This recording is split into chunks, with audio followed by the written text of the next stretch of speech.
This is the Woodford Genuine 10011 brass connector for the Y34, Y1, Y2, and S3 yard hydrants.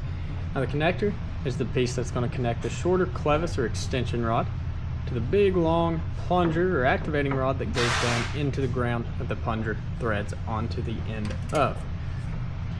Now starting with a couple dimensions, we're going to get a total length. It's going to be right at about 1 3/4 inches.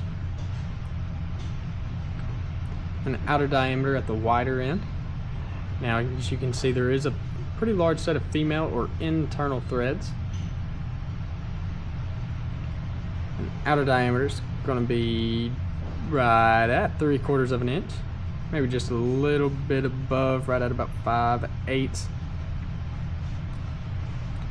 Then coming down to the smaller end, outer diameter, we're right at about 1/2 inch.